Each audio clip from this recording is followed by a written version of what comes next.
Nous sommes ravis de constater que de plus en plus de personnes s'abonnent à notre chaîne, et nous tenons à vous exprimer notre sincère gratitude. Votre soutien est précieux et nous inspire à continuer à fournir un contenu de qualité qui répond à vos attentes. Votre engagement et votre fidélité sont les moteurs qui nous poussent à nous améliorer constamment. Merci à vous tous pour votre soutien continu, et nous sommes impatients de vous proposer encore plus de contenu passionnant à l'avenir. On commence. Bonjour les amis, bonjour l'Afrique, bonjour le Togo.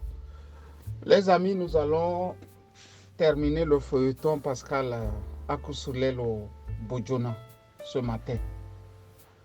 J'ai voulu vous informer que le premier test grandeur nature a fait pchit. Le premier test a été un fiasco.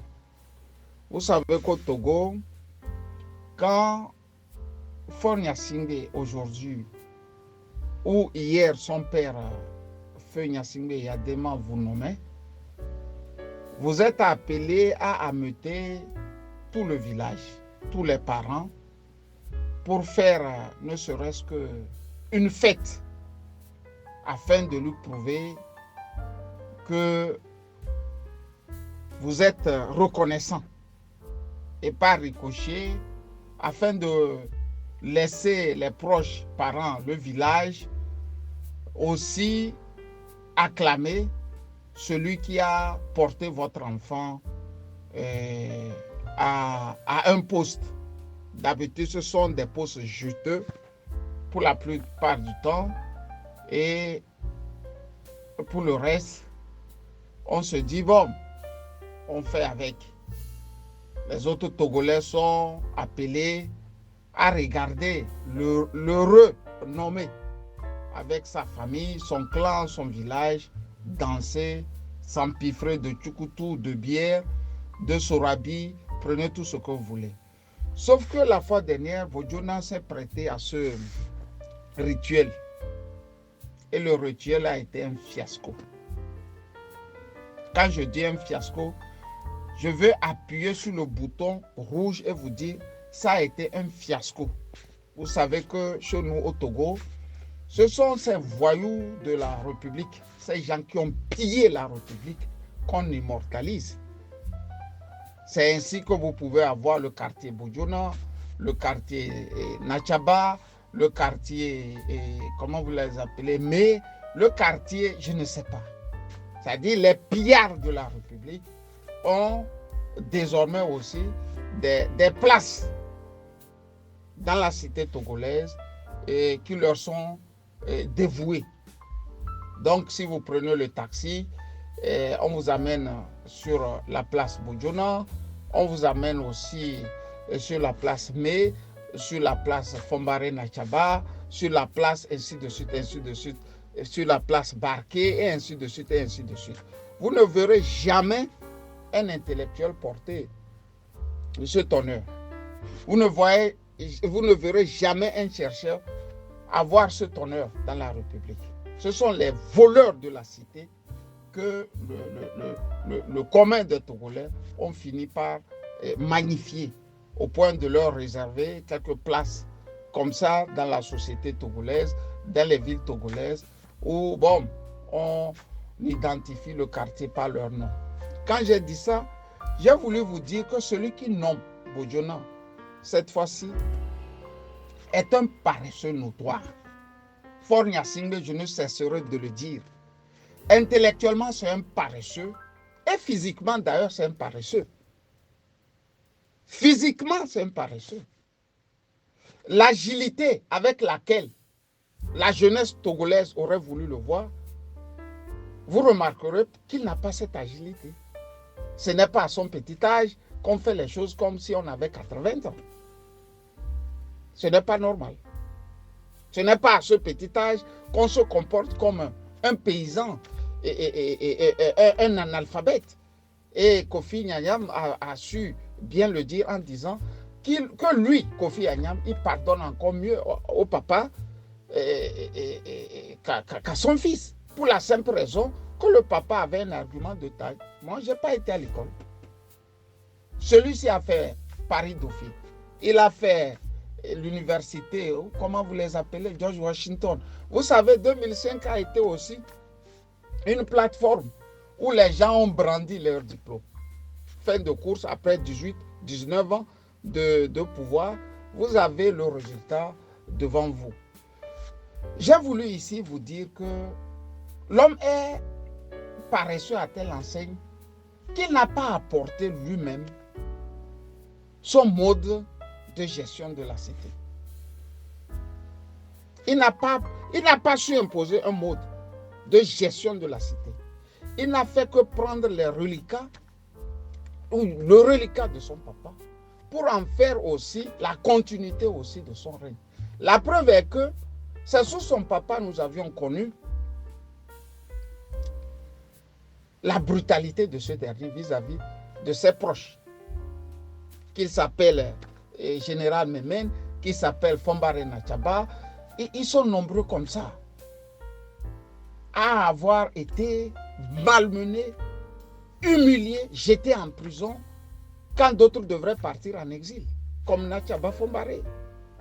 Mais qu'est-ce qui va se passer? Les circonstances de la vie vont imposer à Gnassingbé Eyadema la démocratisation de son pays. Qu'est-ce qu'il va faire? Il va retourner chercher tous les pions qu'il avait humiliés. On va rétablir le général Memen, on va rétablir Fombare Nachaba, on va rétablir encore, je pense, le groupe des 10. Il y a ce qu'ils ont appelé le groupe des 10, c'est-à-dire le groupe par lequel ils sont arrivés au pouvoir et dans les années 1969. Vous voyez? Donc, ce groupe-là, beaucoup étaient délaissés, beaucoup étaient oubliés, mais on va les ressusciter et vont venir soutenir la dictature.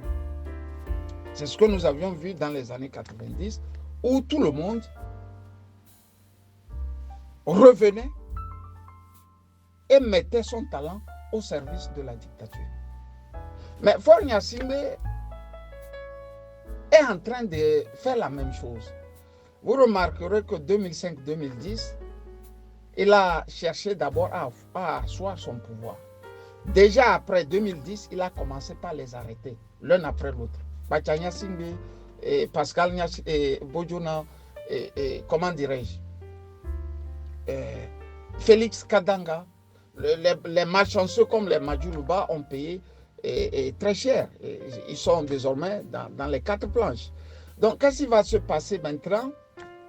Il se fait que ce que son papa a connu en 90 avec la démocratisation va se répéter. Et elle se répète par cette mondialisation qu'on n'arrive plus à canaliser. Il y a les phénomènes de coup d'État dus aussi au mondial, à une mondialisation forte. Les pays ne savent plus vivre en autarcie, mais désormais on vit avec le concours de l'autre et directement. D'où les coups d'État ne peuvent finir.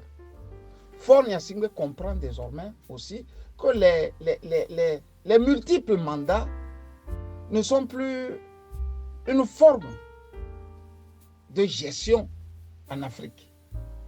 Et quand on dit quelqu'un a dirigé pendant 20 ans, pendant 25 ans, pendant 30 ans, il inspire dégoût. Il inspire dégoût.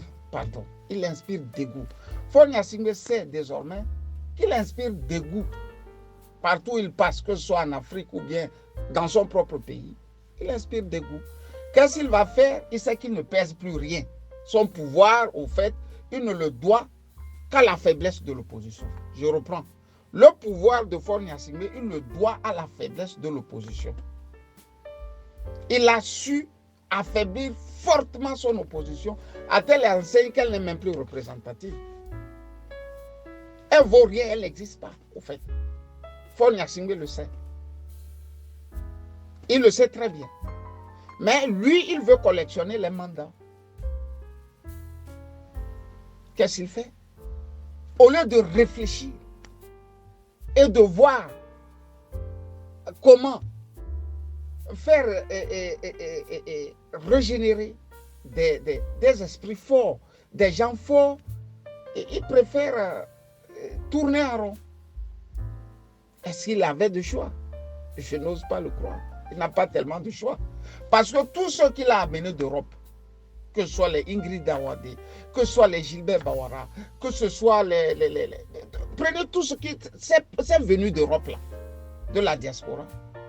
Ils ont montré leurs limites. Ils ont montré leurs limites. Les limites, c'est quoi? Ils ont tellement aidé le dictateur à piller la République, au fait. Et ils n'ont pas pu asseoir un mode de gestion sain de la cité. Ils se sont fait beaucoup d'argent et au passage, ils ont beaucoup tué aussi. Ils ont laissé un destin tragique au peuple togolais. Fin de course, il y a des milliardaires un peu partout. La gestion n'est plus centralisée comme sous le père. Tout autour de lui, il y a des milliardaires. Et quand on a des milliardaires, on ne sait plus les crier dessus. Et sinon, quand on les crie dessus, ils s'associent et vous chassent du pouvoir. Nous sommes à ce stade au Togo. Donc, il va préférer aller piocher encore. Ceux-là, il a émulé. Pascal Bodiona est de retour. Sauf que Pascal Bodiona n'est plus représentatif. Fornia Singbe n'a qu'à entendre ça. Si c'est pour le ramener afin qu'il ressuscite son pouvoir, je peux le conseiller en lui disant Pascal Bodiona n'est plus représentatif. C'est d'abord ici que Podjoro peut rire. Monseigneur Podjoro peut rire de là où il se trouve actuellement. Vous voyez, c'est ça même le Togolais. Pascal Bodiona, c'est la caricature. C'est, comment je dirais encore, c'est un échantillon de l'homme togolais, Pascal Bodiona. C'est-à-dire, l'homme togolais a atteint un stade où la fierté, la dignité, tout ça là qui fait l'homme, au fait, le vrai homme, n'existe plus. Vous savez très bien que Pascal Bodiona aussi, en 2020, était par vos aimants devant Podjoro pour que ce dernier le choisisse pour diriger le Togo. C'est le moment où il fait la démonstration que du nord au sud, il est le plus aimé. Et que dans l'armée, c'est lui qui avait pignon sur rue. Voilà le même Pascal Bodiona. Si Monseigneur Podjoro devrait vivre aujourd'hui, il va dire « Ja, la terre tourne. La terre tourne. » Monseigneur allait dire « Ja, la terre tourne. » Vous voyez? Donc, ce sont des gens comme ça qu'on nous appelle ou on nous invite de respecter.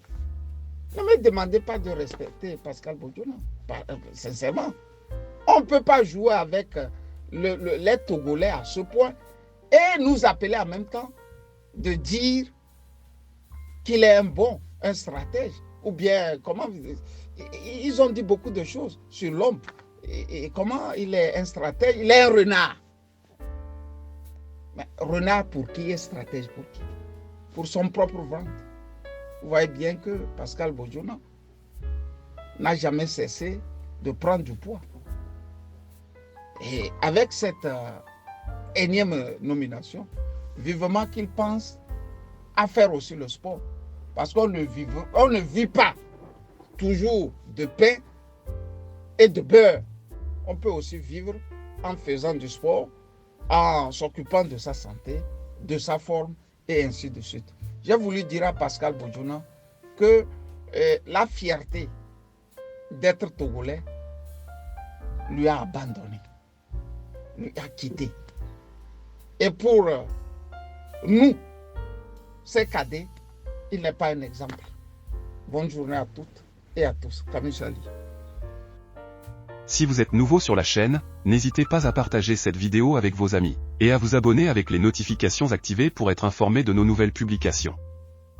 Pensez également à liker et pourquoi ne pas laisser un commentaire, partager pour nous aider à rester motivés pour vous apporter plus de contenu fantastique comme celui-ci.